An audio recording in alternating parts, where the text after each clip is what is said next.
냠제 전부도 유미종 또는 모는 전부가 자다 다그러 다른 전도 실문도 또마도 제잔라기 쇼잘. To liberate sentient beings, please generate the supreme bodhicitta before we start today's teaching.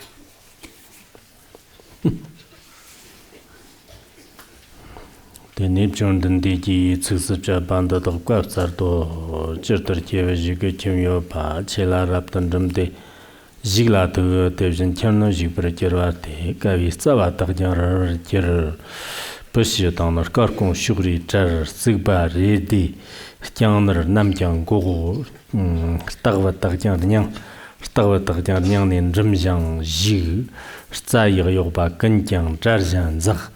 Yapchar ngatar lena manyonga tina tita karyang nes ger kamchan shind toba mambo da mewe rapta kangjang smapr ger tina chamnam gupo tamchidan jam rawa tsigba tagjang tevjin jig shargud shewa tagna tina ne tevjin purun gba sharjan tang Mabzadog Digji Jervar Namtin Yod, Digchin Trabor Namjan Shukshukna, Digbaton of Shivar Natsutan, Shindo, Tumbi, Chukchir Namang Ne, Mama Imbagang, Nedan Ne, Nedana, Sansetaka Raptor Mever She, Chim Menkir, Jogmar, Purve Gang, Kirnam Dana, Wadan, Narun Donor, Stifting Mazat.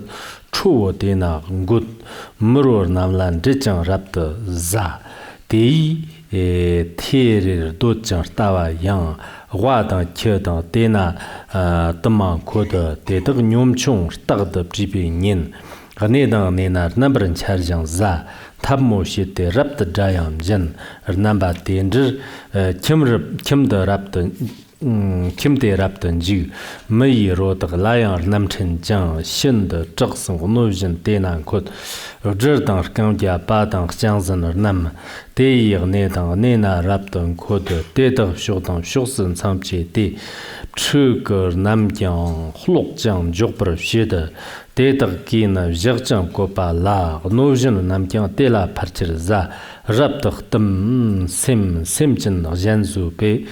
这怎么弄人对的跟人家的，甚至呢人家下一理解呢，对这的那รับ的，他们学的没子的他们没子的他们什么处理，正是那么一比欠的，那是年前的，同时的刚当对人吃刚吃。吃度才给盘子的就像着，得到起义刚那zone那，对人啥啦，感觉对人对，我认为รับ的，我讲单把一，我认为รับ的，我讲单把一，看的这个吧，得到个个些的。看的这个吧，接着那讲对人是把一的切讲。人话对人呢对，รับ的这边开始从跟出讲，对的跟那娘头去年的拉人跟过来卡皮，拉人跟过来，拉人跟过来卡皮卡。没怎么当呢？对人去怎么的？在那这边รับ的东西是 Trātag Lhigbar Shikjang Jayam Jin, Onovijin Shaza Yatag Dedag Jang, Hchirkim Kaze Dagna Tsuru Yushir, Stagdam Tongwar, Karkong Dagni Jang, Dena Shogir Raptor Damara Shed, Dedag Kimde Mavzin Jingir De, Chejam Tola Rapt, Murton De, Number and Ramjan, Jigchi Jigni, Jigba De, Jivak Jigba Yons, Wanger La, Jivati, Kimji Shirur Jong, Kimde Nejang Rapton Barwadi. Nguje tamchit neno lover de messier stong nyang gunda barbarin yer godma tagdang shang tag mesik ze chagbi dan shindan jigbar shede gawa dang na devjin zing barwa onojin bai onojin ye tagyang jamjin jang shargud yayang ragro tsigbar yer zhibam tagna damchung domjang chan Degan Jirja, Mambo Taga, Mei Tsigne Zir, Zirlang Jayam Jan, Sun Mepa Mei Tsigan Zig, Mei Gunsig Jang, Dena Shaza, Mambo Pansen, Rje, Dedag Chigla Chigna Subtab de, Tsigir Bala, Chakun Tor, Tsigbir Jirba Tagla Chakin Tor. Denach Jefshang Di Shang Shiva La Semchen Dagna Panzen Lambra Za Ngarting Zigbi Zheng Yidma Wong Jikten Dagna Shugir Raptan Tur Zhem Gamja Badag Juba Le Dela Zhem Dagna Shind Za Jiba Dagna Kumbar Rapta Dong Yedar Namjang Jamjang Gumshan De Dedag Kim De Shind Mavzadan Jig Mesche Dagna Tung Nidin Barber Ger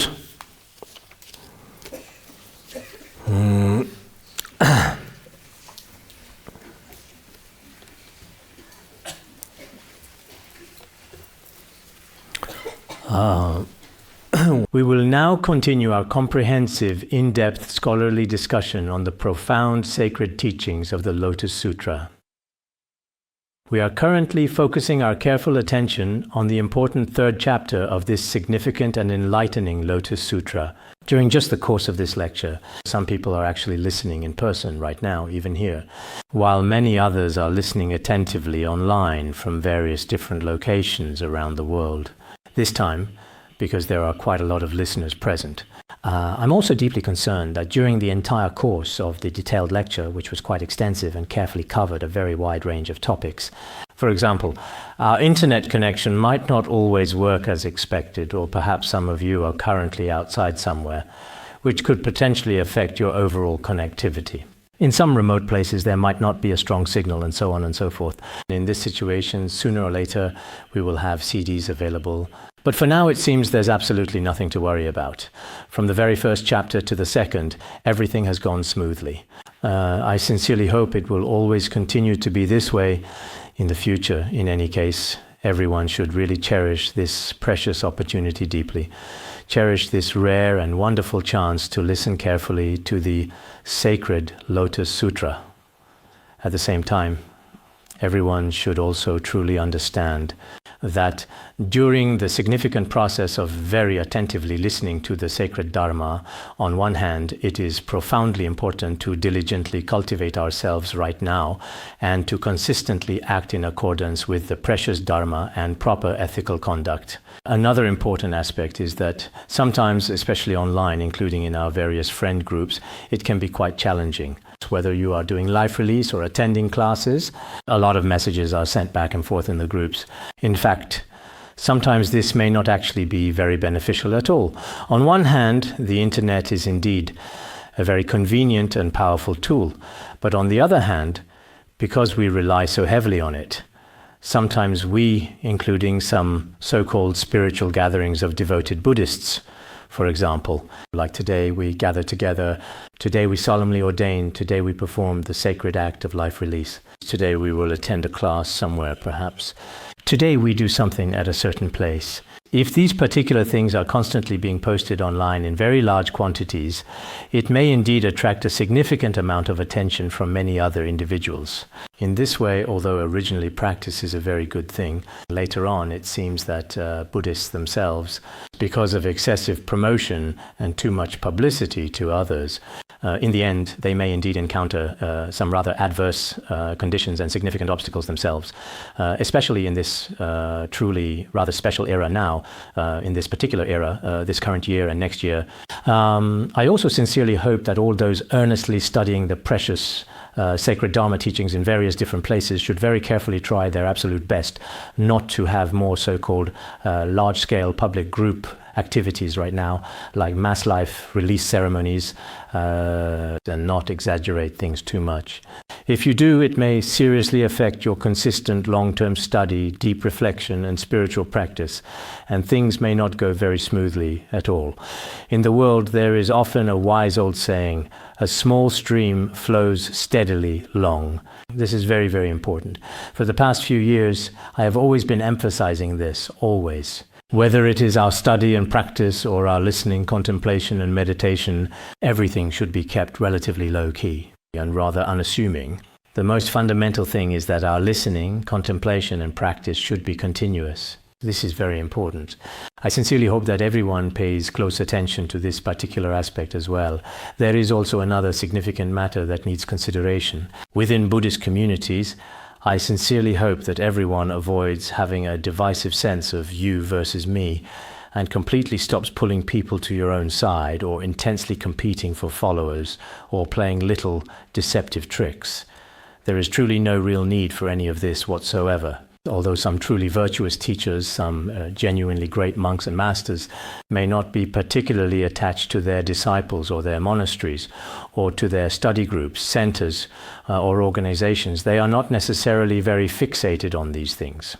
But some disciples engage in all sorts of behaviors, and these behaviors can be quite varied, including, as I often tell everyone after I finish speaking, some people listen to the teachings here with me, and they truly absorb them. But often, during the process of putting them into practice, we work very diligently to establish a small yet cohesive group.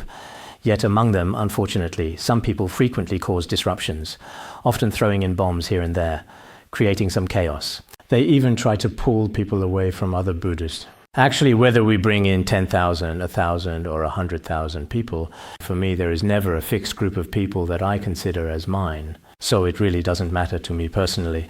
But from the perspective of worldly conventions, one should be clear about what one is truly studying, what kind of identity you genuinely have and possesses, what you are learning and what you are doing. There should be consistency between your inner self and your outward appearance. It's truly not good to say one thing and actually mean something entirely different. This has been the case in our previous management teams and even now as well. Some people, when there are teachings, come to listen to the teachings too. Many people who are not sincere come to listen to the teachings. Some individuals come simply to find faults. Others arrive with entirely different motives. They do not come with genuine respect or true joy in their hearts toward Mahayana Buddhism, including myself as the one transmitting the teachings. They do not listen with faith. They typically come with a specific thoughts. If we were to put it a bit more seriously and consider the implications, such people have ulterior motives, you could say. So sometimes within Buddhist communities on the surface, it seems like everyone is diligently listening to the teachings and truly absorbing them. But in reality, only a very small number of individuals, even in the past, merely pretended to be good and wore a kind and benevolent face. But what were they truly hiding deep inside? What were their actual actions and behaviors truly like? We don't even need to say it. People around them can also tell. When you truly deeply reflect on yourself honestly, you can clearly see it too. What is the general accepted standard for being a good person in this complex modern world? If you want to be a person, what kind of person should you be? In this world, to be a person, you must act like one. In the same way, within the framework of Buddhism, you also need to follow this worldly set of standards. Unless we truly do not cling to any extremes, whether of existence, non-existence, right or wrong. So sometimes, among us sincere practicing Buddhists, I do have deep trust and genuine confidence in the vast majority of good people. But after carefully observing the words, actions and thoughts of a very small number of certain people, a strong sense of aversion naturally arises. In the works of Venerable Longchenpa, as the late His Holiness Rinpoche once explained, I translated it simultaneously at that time. It seems that now, in the His Holiness's teachings, in the quintessence of wisdom and compassion, this should be included. Seeing many rather negative behaviors in the world at that time caused omniscient Venerable Longchenpa to develop an extremely strong sense of aversion.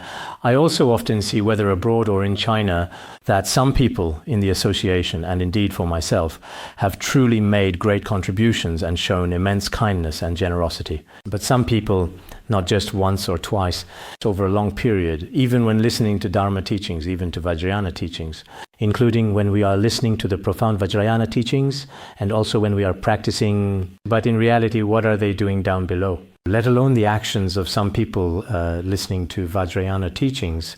Even ordinary people attending basic exoteric teachings probably wouldn't do such inappropriate things in particular cases. As for me, I have absolutely no emotional attachment to this matter. You could say I don't really care about these things. But when it comes to truly engaging in some truly great and meaningful Mahayana Buddhist activities that are profoundly impactful, or in the course of work, it could be any great master or accomplished teacher, including when the previous His Holiness Jigme Phuntsok was still alive. There were many people like this who would be called out by name publicly. Such cases definitely existed historically. So when we study the precious Dharma teachings, it's not as if all concepts of black and white have been completely erased. That's not the case. In the process of practicing the Dharma, at the very least, we should first learn to be a decent person. On the basis of being a good person, we can then study the teachings of the exoteric and esoteric traditions. Otherwise, certain behaviors. Today, I am simply offering you a subtle hint, carefully providing you with this particular and valuable bit of information, which I believe will be quite helpful. Whoever accepts this information, you should reflect on yourselves. This is like a mirror. See if your reflection appears in this mirror. Take a look for yourself. If it does, it's not because I said so, it's something you discovered yourself. It's what appears for you in this mirror. Look very carefully at your own face and see honestly how you truly judge it. That's all I really wanted to say before the class today. Now, let's begin today's important formal lecture on the sacred Lotus Sutra. I've been quite busy lately with a considerable amount of things going on here, so I haven't really had the sufficient time to study it in great detail. During the reading process or when explaining certain parts, if some parts aren't particularly appropriate, it might be a simple slip of the tongue or perhaps something else entirely. When you take notes, you should always focus on the accurate content. I'm just giving you a general overview of the situation. Today, it seems that on the surface, the content is quite easy to fully understand, but in terms of the literal meaning, there may also be some subtle differences in the overall content and its implications. Yesterday evening, we extensively and carefully talked about the deeply profound Buddhist teachings contained in the most important parable chapter from the sacred Lotus Sutra text. There was an elder's house and a significant fire broke out. This was indeed the unfortunate situation. This is what the prose section describes. Today, the compassionate enlightened Buddha once again very clearly reiterates this deeply profound, important meaning for everyone. For example, there was an elder who had a large mansion. The mansion had long been old and had suddenly become dilapidated. There is a commentary on the Lotus Sutra called the Hongzan Fahua Zhuan. There is a story in the Hongzan Fahua Zhuan. The story says that there was a Dharma master named Master Huiji. He had been reading the Lotus Sutra since he was young and had recited it more than 3,000 times. I did the math. If it's more than 3,000 times, even if you recite it once a day, it would take at least over 10 years of effort. Later, when he was in his early 20s, he went to attend a significant and profound class on the intricate precepts. At that critical and challenging time, he accidentally contracted a severe and highly contagious plague and was on the very verge of imminent death. In the end, in a vivid and powerful hallucination, his soul distinctly left his physical body. Then, when he arrived at a certain sacred and significant place, he encountered what is commonly known as a King Yama. The King Yama asked him, "When you were in the human world, did you do any good deeds?" He replied, "I have indeed read the Lotus Sutra many, many times. I can now recite the entire Lotus Sutra by heart, completely from memory." The King Yama asked him to recite it, required him to chant it as a kind of test. Sometimes over here, some people say that after completing the preliminary practices, I said, if you finish the preliminary practices, recite the mandala verse for me. But then he couldn't recite it. If you've already chanted it 100,000 times, then you should be able to recite this verse, right? At that time, he kept reciting it. He kept reciting until he got to the verse, just like a wealthy elder who has a great mansion. At this point, King Yama said, you don't need to recite anymore. That's enough, not bad. The first 2 chapters and this chapter, you've already reached this point. He was actually quite impressive. In ancient times, people truly placed great importance on the diligent reading and thoughtful reciting of sacred scriptures. At this very moment, King Yama declared that he could indeed return to the human world. He even sent forth 2 dedicated messengers to personally escort him safely back to the human world. At that time, his body hadn't been dealt with yet. In the end, he should have come back to life and continued to spread the Lotus Sutra. There are also truly such wonderful stories like this. So, in our lifetime, encountering the Lotus Sutra is truly meaningful. It really is very significant. When you have time, you should read more about the Lotus Sutra. I've obtained many commentaries on the Lotus Sutra from ancient great masters. But honestly, let alone going through these commentaries, sometimes I don't even have time to read the text itself. I feel it's especially unfortunate and regrettable. Back when I first came to the Buddhist Institute, I had plenty of free time available. If you read more of them carefully, it is very meaningful and beneficial. I see that many of you are engaged in study and contemplation. If there's nothing else, at least memorize these. But you should also read more of some other materials, because whenever we discuss any sutra or treatise, it's actually important to consult some related materials. When you study, you should study thoroughly and to the end. This is an extremely important point. I distinctly remember that when I got to this particular point, there was indeed such a story. So, diligently reading the Lotus Sutra truly brings great merit. This includes its beneficial effects during the bardo state, or for our overall health and profound happiness in this very life. It also plays a crucial role in these fundamental aspects. Some of us may often find ourselves feeling quite unhappy in our daily lives, or perhaps our physical health is not good, or maybe our natural lifespan may not be very long, and so on. In this complex human world, we often encounter various situations. When we encounter all kinds of unfavorable conditions that people do not wish for, through the truly inconceivable and profound blessings of the Lotus Sutra, its immense and transformative power and the inherent all-encompassing force of its Dharma nature, all auspicious and beneficial positive conditions and all genuine and lasting happiness can naturally and abundantly increase. And of course, as for these merits, we will introduce them in detail later on. Whenever I used to read about the merits of the Lotus Sutra, I would even dream about it, thinking that in this life, I should at least listen to it once or teach it once.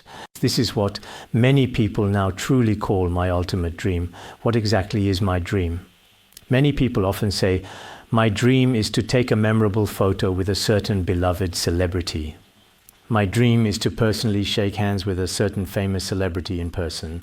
But I have never truly thought that way at all, although celebrities do indeed have their own merits and abilities, and they possess extraordinary wisdom. And indeed, many celebrities are truly remarkable. Otherwise, why would so many people genuinely choose to follow them? Well, not to stalk them in an unhealthy way, but rather to truly follow and admire them.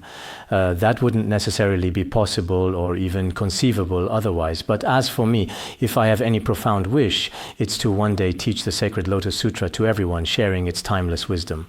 This can truly be said to be my deepest, lifelong cherished dream.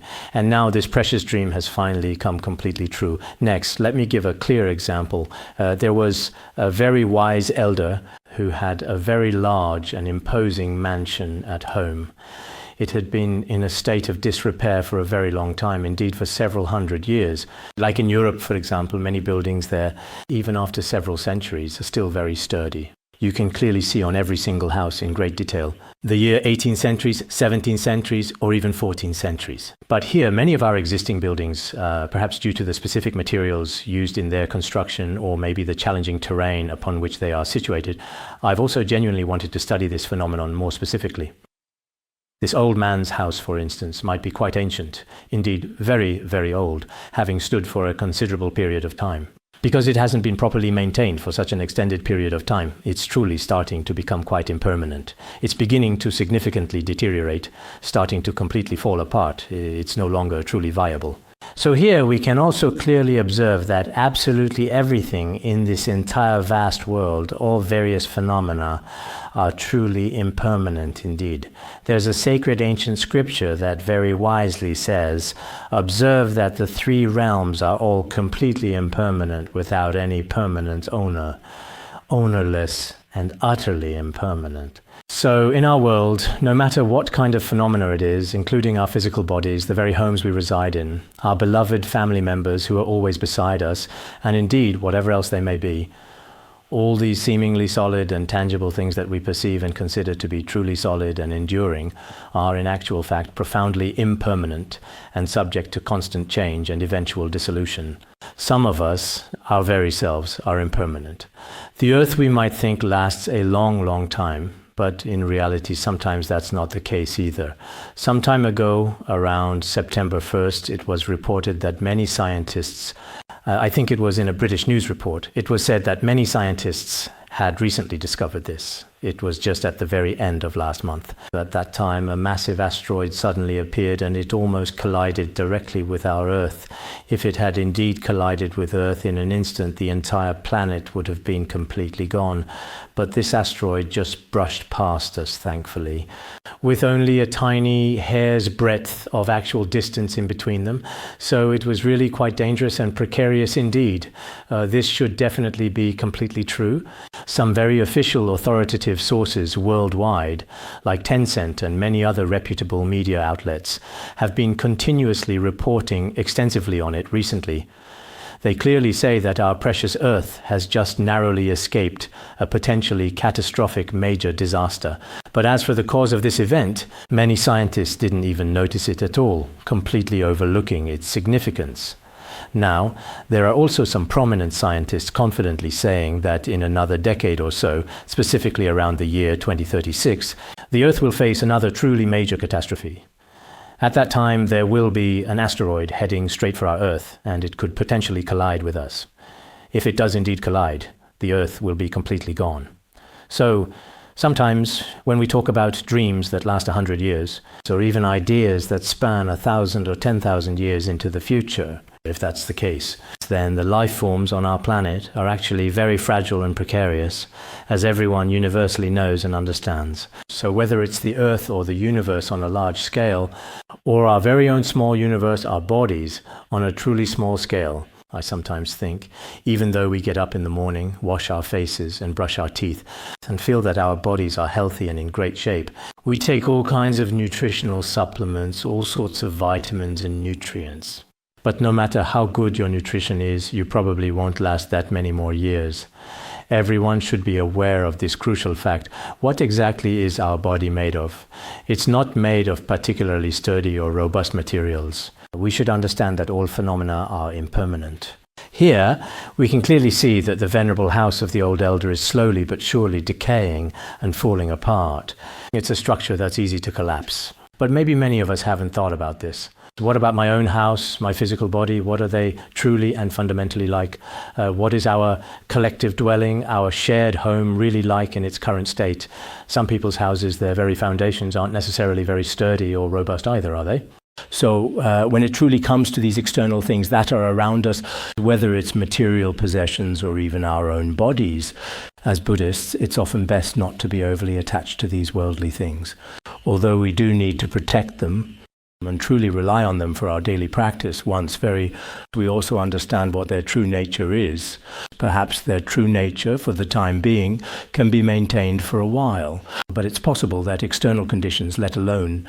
Didn't I mention before, a famous singer from Tibetan area has already passed away. He said, now I've fallen to the point where... Because he used to have a significant bit of fame and recognition, but then quite suddenly no one seemed to listen to his songs anymore, and it appeared his public reputation took a definite turn for the worse. Many people widely said his actual name was Dabai. Hey Dabai, weren't you once a very famous singer? How did you suddenly fall so very far? He replied, it's truly nothing at all. Even large airplanes sometimes fall from the sky, let alone someone like me. He sadly passed away last year. So I think sometimes what he said makes sense. Everything in this world is impermanent. If, as Buddhists, we first have some understanding of impermanence, then in our daily lives, whether it's our status, our wealth, our appearance, or our relationships, including our health, our bodies, and so on, once impermanence inevitably arises, we have the inner courage to honestly face it. So here, he specifically talked about this important point.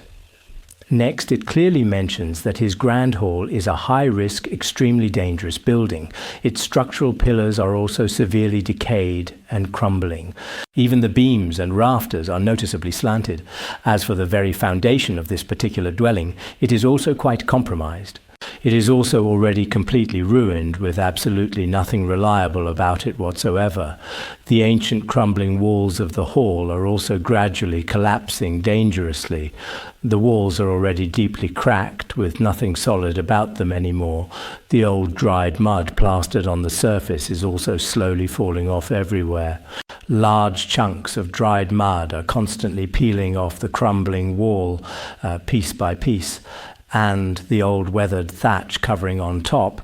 In ancient historical times, people would carefully cover their roofs with natural things like straw or thatch. The old weathered thatched straw roof covering carefully placed on top of the crumbling house. One by one, they are falling off in disarray. It might be similar to some houses in Africa, which are still like this today.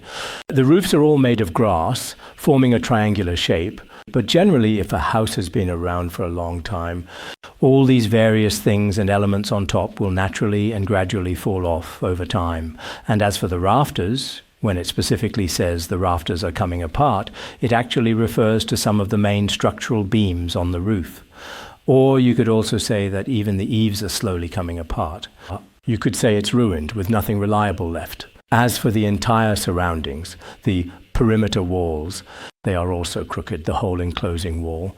There's nothing reliable or trustworthy around it. In short, the surrounding environment is filled with filth and disorder, making it truly undesirable. In other words, it's extremely dirty, incredibly messy, and in a truly poor condition. That's the precise term I'll consistently use. It's absolutely filthy, completely filled with unpleasant filth everywhere you look. Actually, this vividly describes a lot of truly bad environmental conditions here. This is carefully describing the overall deteriorated state of the respected elder's house at that specific time. There are exactly 500 people living here long-term together. Not only are there people, but also many other various sentient beings. As for these sentient beings, I've seen some senior virtuous teachers interpret these sentient beings as being like the greed, anger, and ignorance in Buddhism, as well as wrong views, views of extremes, attachment to views, attachment to precepts, and so on. The 10 fundamental afflictions. Many of the 10 fundamental afflictions are used as metaphors for the different sentient beings here, because this house appears to be, the entire house is especially filthy, or you could say the whole structure is unstable. This illustrates that within the cycle of rebirth in the 3 realms, what we consider to be quite good, like the pillars of this house being very sturdy, made of brass or gold. None of these are actually reliable. That's the reality. Next, the 500 people are the residents inside. And in here there are also owls, eagles, and vultures, as well as crows, magpies, turtle doves, pigeons, and so on, various diverse kinds of numerous bird species. Here it is said that there are 8 different types of birds, but I haven't counted whether there are 8 or maybe there are 7. As for Chixiao, that's an owl, a nocturnal bird. Some distinguish between Qi and Xiao. Qi eats the dead, a specific characteristic attributed to this particular type of owl, while some refer to Diao, which actively preys on living creatures, and vultures, for example, typically feed on dead bodies. Each of these creatures has its own distinct differences. What do these represent? They symbolize arrogance. Because these birds often fly gracefully in the vast sky or perch high up in the trees looking down from above, So some arrogant people are just like these prideful birds, constantly looking down on others, not seeing anyone as truly worthy at all. Arrogant people really are quite a bit like them indeed. This is clearly a perfect metaphor for arrogance among the 5 spiritual afflictions, the 5 deadly poisons. Then below there are dangerous vipers, pit vipers, centipedes and millipedes, as well as small geckos, numerous centipedes, cunning weasels, and tiny field mice. Perhaps all of these various creatures mentioned above clearly symbolically represent deep anger. When it comes to anger, here it specifically refers to deadly poisonous snakes, including dangerous pit vipers and scorpions, as well as centipedes and millipedes. Millipedes are also commonly referred to as 100-legged insects. They are just a little bit smaller than centipedes. Then geckos and centipedes. Some people say this refers to geckos, heavenly dragons, and so on, among other interpretations. And then there is the weasel. The term weasel appears to refer to the yellow weasel. As for the ancient term lai, it's exactly like a dangerous wild mountain wildcat creature, extremely fierce and utterly aggressive by its very fundamental nature always. It's not at all like a regular ordinary cat. It's even fiercer than a wild cat, that kind of truly wild animal. In the past, many of the pigeons I released were unfortunately eaten by wildcats. Later, I managed to catch it. After catching it, I handed it over to an old monk. I don't know if he ended up actually eating it or not, or if he just left it there, or what exactly happened with it all. That might have been a wildcat. Everyone knows about yellow weasels. They're common in the mountains and usually eat mice. These creatures are commonly called weasels and wildcats. As for the field mouse, that's essentially the house mouse, the kind you typically find at home. In the middle of the night, they often run all over your face. They dance and sing, and sometimes they fight. There are quite a lot of them present in our institute, especially if the building is not in great condition. At night, once people have gone to sleep and the city quiets down, the mice begin to gather, holding their secret meetings and so on. People living in bustling cities might not truly know or understand what that kind of situation is like. So what exactly is this phenomenon? This is using a mind filled with anger. Centipedes, venomous snakes, mice, these kinds of things, of course, are used as metaphors by great monks and masters. Some of them are used to represent ignorance. But I truly think that all of these are metaphors for the emotion of anger. In the past, some truly great masters used to distinguish between justified anger and unjustified anger. Some people, for various reasons, get angry for no particular reason at all. Among the beings mentioned earlier, there may also be such cases. Some, like venomous snakes, have no real reason. They get angry every day. Whenever they see any living being, they want to eat it and become especially furious. This is also observed in many fields like zoology and other biological sciences. Some creatures are born this way, and some of our Dharma friends are similar. Though perhaps it's not quite entirely appropriate indeed to make such a direct comparison. But they have poor relationships with people. Everyone sees them even if nothing said, but like a venomous snake, people are afraid of them and unwilling to get close. There are people like this too. This is anger. In the commentaries, there are types like justified anger, unjustified anger, frivolous anger, and so on. Some people do have certain reasons. When they get angry, it's because someone has offended them, or they're in a bad mood, or have heart problems. That's why they're angry today. But sometimes there's no reason. I have no idea when I might have offended them. No matter how much I think about it, I just can't figure it out. Why? How exactly did they become so angry? There are indeed people like this too. Maybe there are animals like this as well. So among the afflictions of the 3 realms, this exists too. Within this little house, this house of samsara, there are all kinds of sentient beings. Some are arrogant, like birds. Some only look up at the sky and never look down. There are those like this too. Some creatures are like venomous, truly dangerous snakes, always harboring a sense of anger. With just the slightest provocation, their anger can flare up almost instantly. Sometimes people, including ourselves at times, well, let's not talk about that right now. That's just how life is. Then all kinds of evil insects scurry and crawl everywhere constantly. There are many dangerous evil insects lurking below. These types of evil insects are often used as a powerful metaphor for profound ignorance. They are perpetually running around, constantly darting back and forth with erratic movements. These creatures are frequently found in unsanitary places full of excrement and urine, which are extremely foul-smelling and utterly filthy. The pervasive stench of this accumulated filth fills the entire surrounding area. Here there are small dung beetles and various other such insects. Dung beetles and other similar insects often gather in unsanitary and unclean places, such as with decaying matter. Dung beetles are known as shi kelang dung beetle. These organisms typically inhabit extremely unsanitary and contaminated environments, specifically thriving within vast quantities of decaying matter and excrement. This is used as a metaphor for an infatuated, ignorant mind. These kinds of insects are generally found in unclean dung and also in excrement and other similar waste materials.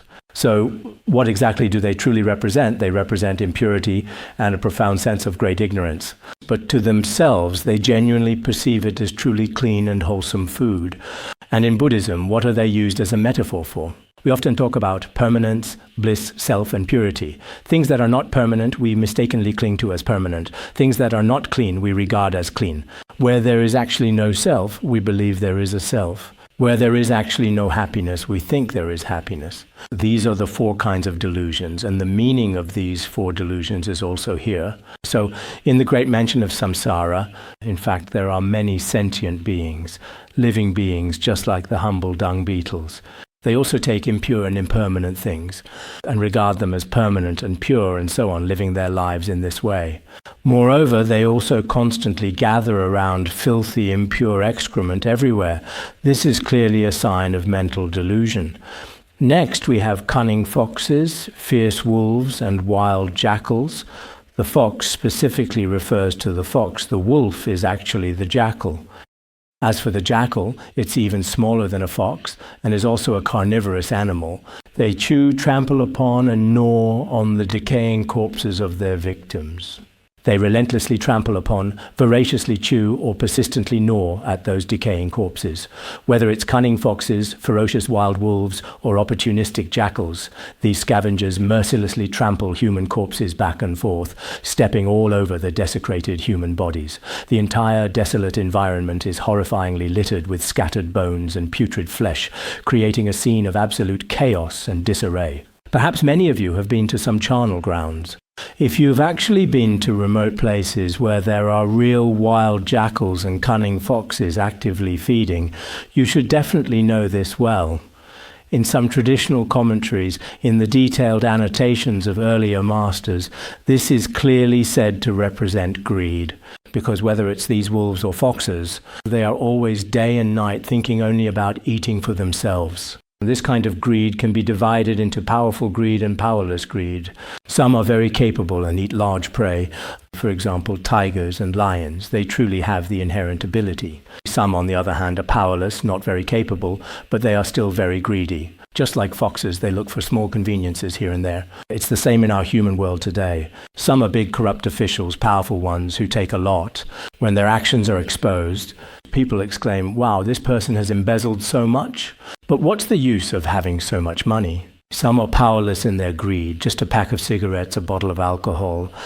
Even if it's just a very small amount of something, this is also a different kind of profound greed, you see. Some are just like foxes. No matter what happens, the entire surrounding environment is clearly in a complete state of utter chaos. This represents greed, destructive greed, burning anger, deep ignorance, prideful arrogance, and paralyzing doubt. Next is, because of this, a pack of wild dogs comes scrambling and fighting desperately for scraps. Here, it refers to a group of starving, hungry dogs. This clearly represents doubt and deep suspicion, because hungry dogs naturally have a very strong sense of suspicion. They're afraid others will snatch their things.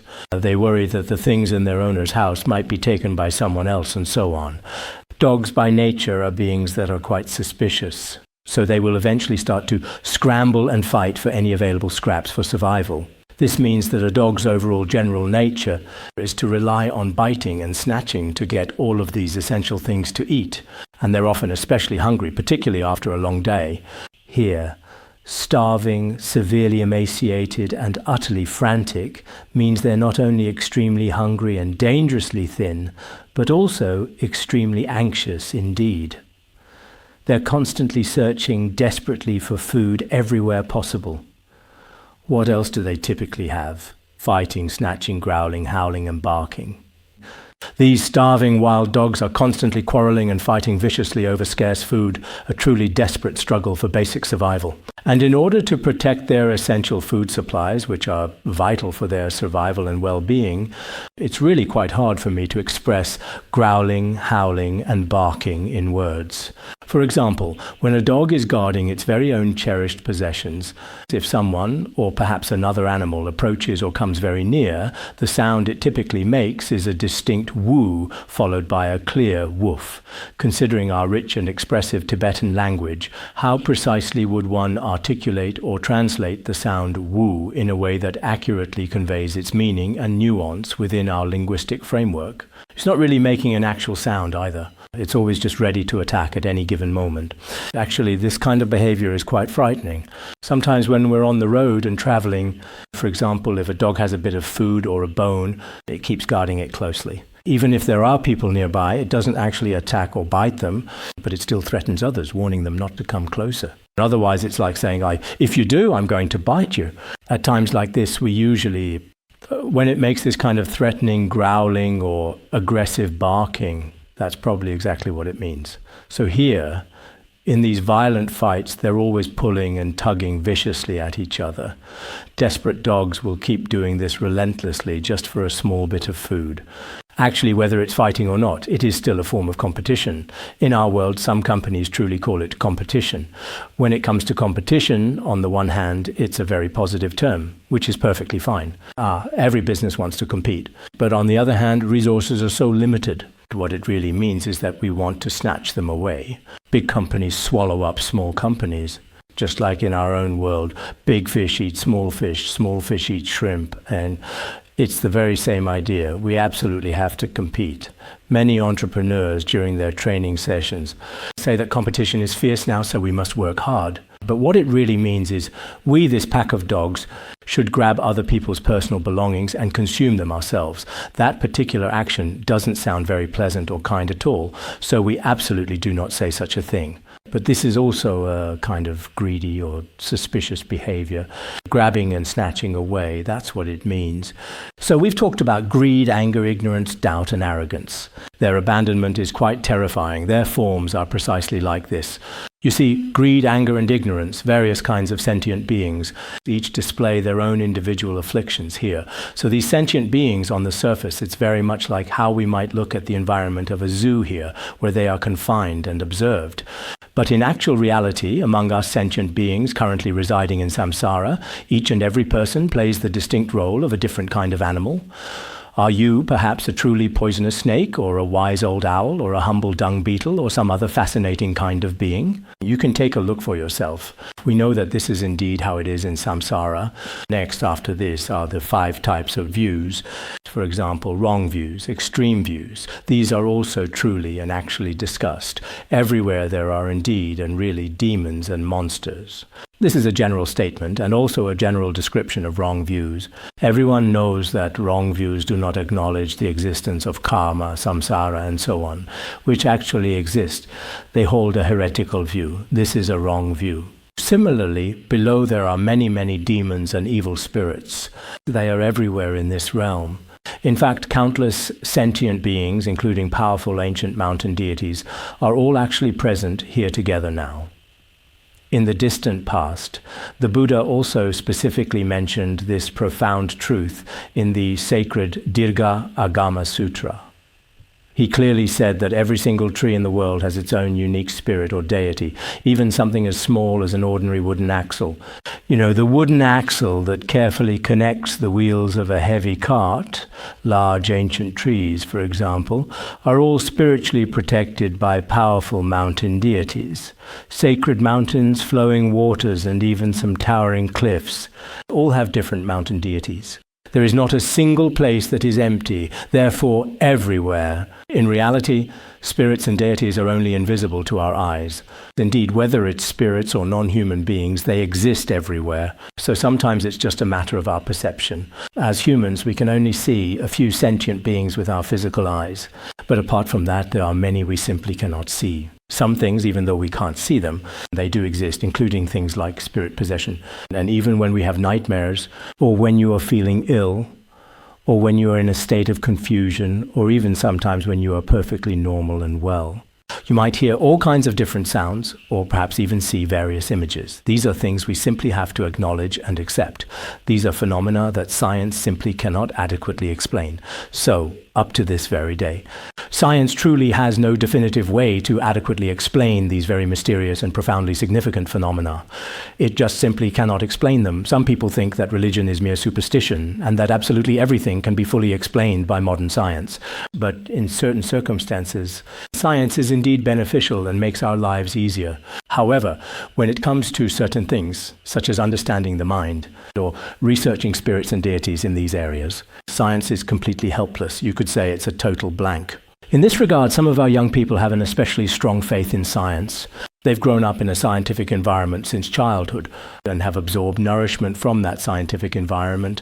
Now, all of their values are that they don't acknowledge anything except science. For those young people, the arrogant ones, as for these people, I sincerely hope that even within your so-called science, there should always be good, clear, and comprehensive explanations.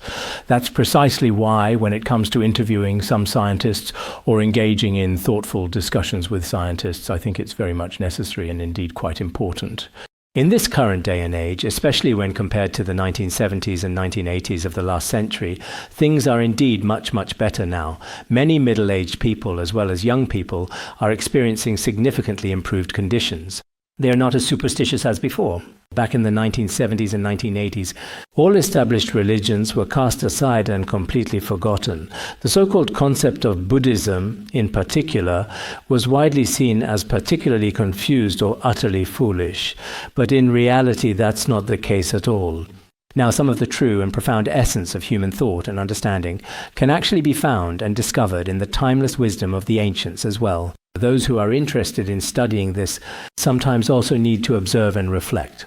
Take this situation, for example. Some people may not understand certain aspects of mysticism, or for those whose basic understanding of Buddhism hasn't been integrated with science, they might genuinely say, where exactly are their ghosts? Where are their gods truly? There's absolutely nothing like that. People only ever live one single life. They live within a particularly simple concept or way of thinking. But in reality, that's not the case. So as people with wisdom, we should make use of our Tathagatagarbha, Buddha nature. Otherwise, you are only using a tiny superficial part of it, maybe 1%, 1,000th, or even 1/10,000th of it, while the rest remains hidden in your alaya vijnana, which is a bit of a pity. I believe that even those with wrong views also possess the Tathagatagarbha. The resources within the Tathagatagarbha simply haven't been utilized. If you use them, it's all possible. Next, let's talk about the statements that represent wrong views. There are yakshas, rakshasas, and evil spirits, among others. They begin to voraciously feast upon human flesh. They consume human corpses. This also includes some highly poisonous insects and other similar creatures. There are also many incredibly vicious birds and dangerous wild beasts that roam freely in this area. Among them, some animals are born from wombs, while others are born from eggs. Each of these diverse sentient beings naturally protects their own precious beloved offspring and their own species' kind instinctively. Here, when it says each protects their own, it specifically includes harmful evil insects, extremely dangerous venomous poisonous insects, various aquatic and viviparous beings everywhere. They fiercely protect their own kind throughout the entire vast world relentlessly. But at this point, the yakshas begin to fiercely compete with each other. They come here and immediately begin the disturbing act of consuming their own offspring, aggressively fighting amongst themselves in a desperate struggle to devour them. Because yakshas generally eat the birds, the various beasts, and all these kinds of beings that exist above them, each and every being inherently protects its own kind. The yakshas then compete fiercely and start eating their own kind. After they've finished eating, these yakshas are already full. But once they're full, their malice burns even more fiercely, growing even greater and more powerful. At this time, the sounds of fighting and strife are extremely terrifying. Some hungry wolves, after eating their fill, cry out loudly. Some hungry dogs, after eating their fill, also bark loudly. Some of our officials also eat more and more. In the end, some of their actions become increasingly excessive. Their anger grows greater and greater, and their greed also increases. Eventually, they no longer abide by any human rules at all. In end, they become frightening, whether it's people or yakshas in many cases. When things are relatively calm, everyone tends to follow the rules. But once you eat too much, nowadays, some people, after getting money, want to do all sorts of bad things. There are also those individuals who are very obedient when they possess no money whatsoever. So in this particular way, they are quite similar to the yakshas. In the end, after they have eaten their fill, they start to fight among themselves. Yakshas fight with other yakshas as well.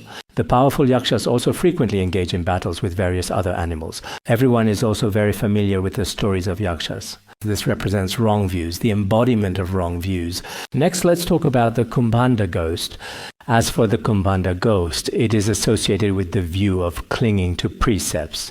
The meaning of the view of clinging to precepts is that some non-Buddhist practitioners, including those who keep the 5 fires, hold some unreasonable views and follow precepts that do not lead to liberation, adhering to these precepts, such as burning their own bodies with the 5 fires or killing living beings to make offerings to certain deities, these kinds of precepts. The particular view of upholding such rigid precepts is called the mistaken view of clinging to precepts. As for the notorious Kumbhanda ghost, it constantly squats or sits on ancient earthen burial mounds. It always squats because it is also a specific type of restless, hungry ghost.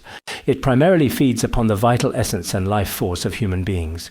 These ethereal entities frequently hover and float 1 or 2 feet above the ground, and then they proceed to move back and forth, swaying in the air, engaging in activities and frolicking around as they please, with an almost carefree demeanor. As for the Kumbhanda, which are known to exist in the air, they are a distinct type of being. Even though its belly is extremely large and it squats, it still cannot fly very high at all. It flies somewhat like a small, agile and rather nimble airplane. Well, not exactly a small airplane.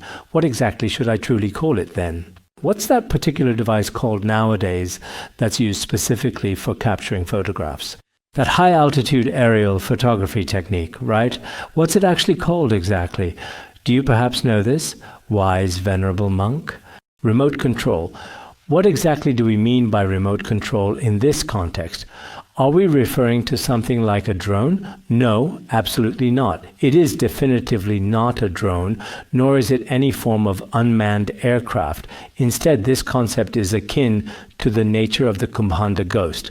But it often forcefully grabs a dog's hind legs, firmly pins it to the ground with considerable strength, and then emits a truly terrifying sound.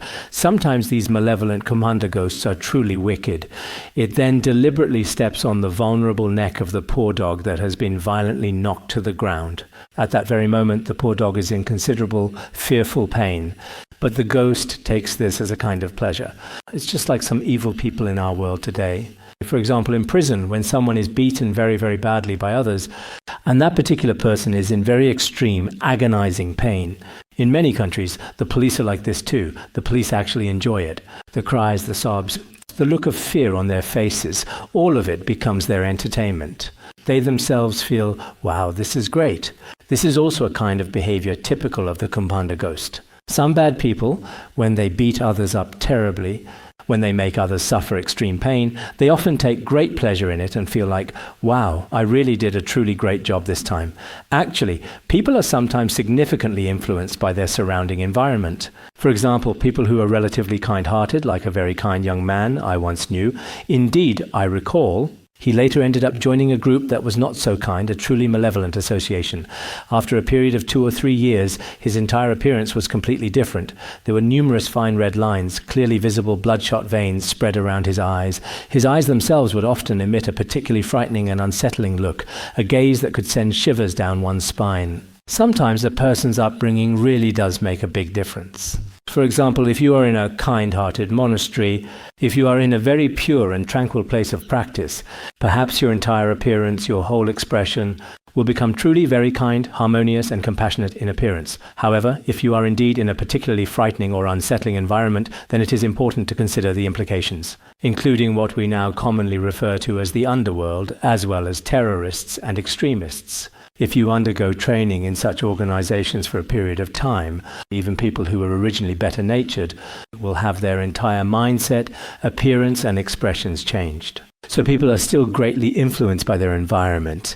Of course, there are a very few manifestations of Buddhas and Bodhisattvas, or those individuals who have firm resolve in their hearts may not be influenced by their surrounding environment.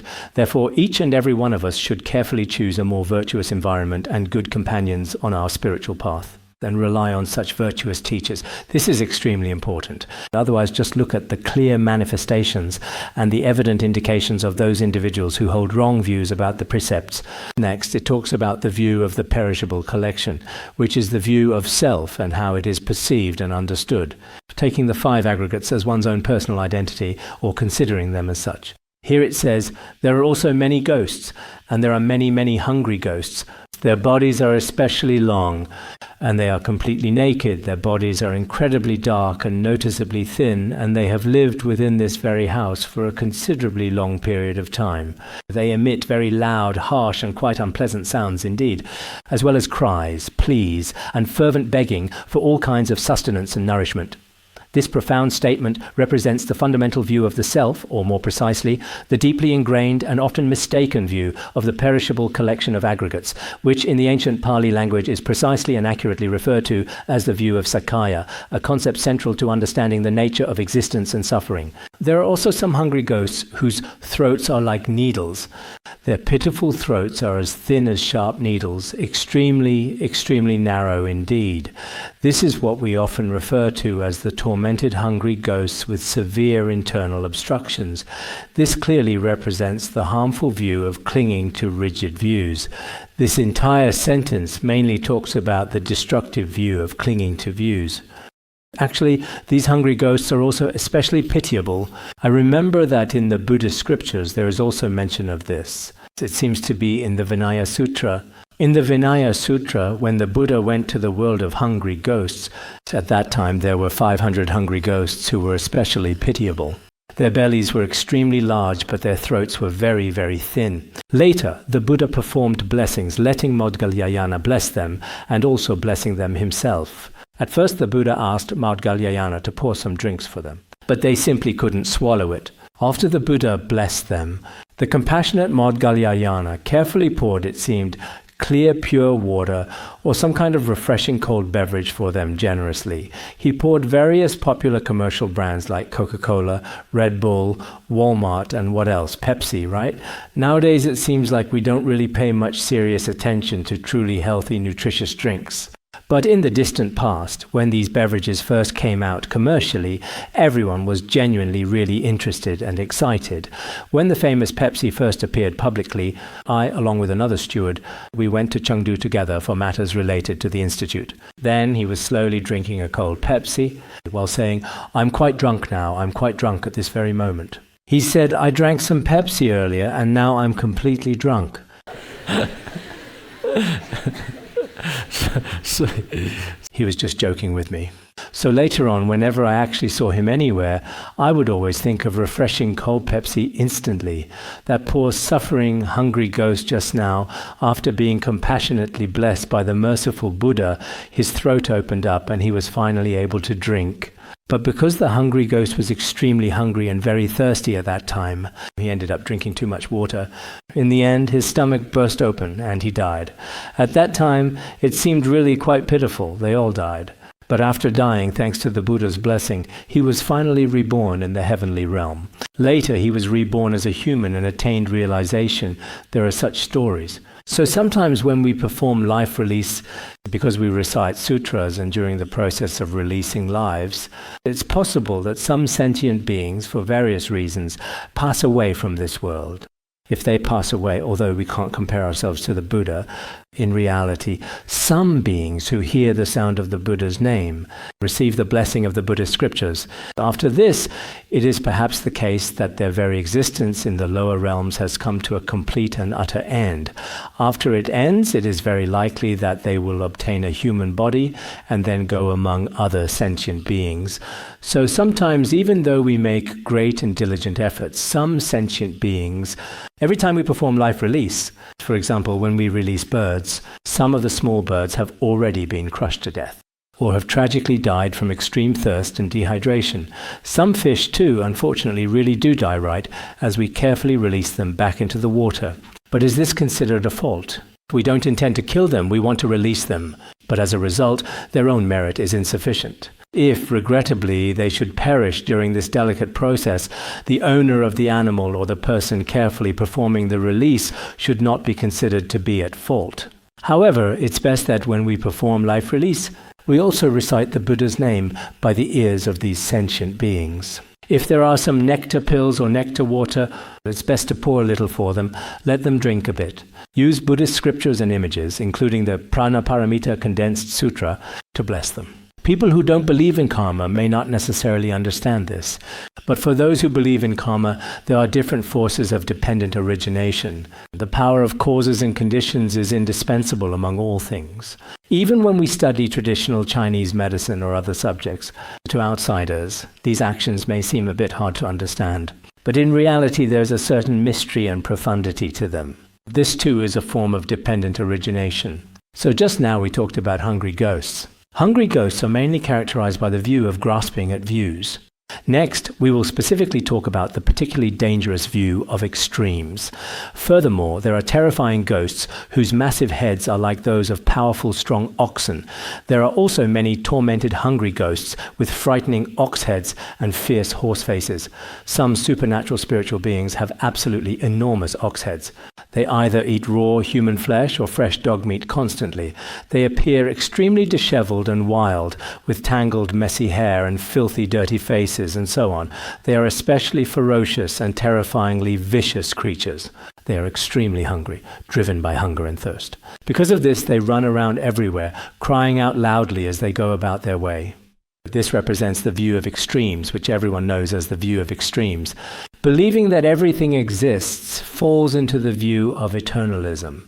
Believing that nothing exists is the view of annihilationism, which also belongs to the view of extremes. In this particular way, I clearly see all of them. The mistaken view of rules and rituals, the deluded view of self, the dangerous view of extremes, the limiting view of individuality, and completely wrong views. These should definitely be the 5 fundamental views. If we say they are the 5 root afflictions, within deep ignorance, they are carefully divided into 5 views, 5 distinct kinds of views or 5 kinds of non-views. Anyone who has carefully studied the ancient classical Abhidharmakosha text knows this very well. There are also many powerful dangerous yakshas and tormented hungry ghosts, as well as some fierce, vicious wild animals. They are constantly extremely hungry and desperately wander around everywhere aimlessly. These particular restless beings are exactly the ones who constantly peer through glass windows, seeking food and relief. Many eternally hungry ghosts and other similar beings, in order to find something substantial to eat, crouch down at the window and carefully look inside the dwelling. Sometimes bad people, evildoers, and thieves do exactly the same thing. Yakshas are just like this as well. So at night you should always keep your windows securely closed. Otherwise they will slowly and stealthily crouch by the window, waiting for an opportune moment. They are peering deeply inside, attempting to discern precisely what actions you are undertaking. The malevolent yakshas and the insatiably hungry ghosts are all characterized by this very same intrusive and unsettling behavior. Indeed, there are countless horrifying terrors much like these lurking within the confines of the dwelling place I have just previously alluded to. This old, decaying wooden house actually belongs to a very wealthy, prominent elder. This person recently went out and has not yet returned home. Suddenly, and without any warning, the house tragically caught fire unexpectedly. Intense bright flames erupted on all sides, and eventually the fire raged fiercely, becoming extremely severe and completely devastating.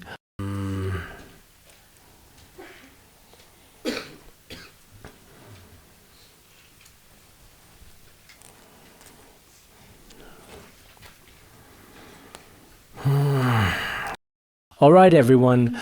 The respected elder's wooden house has caught fire unexpectedly. That's all for today's Dharma lesson of Lotus Sutra. Okay.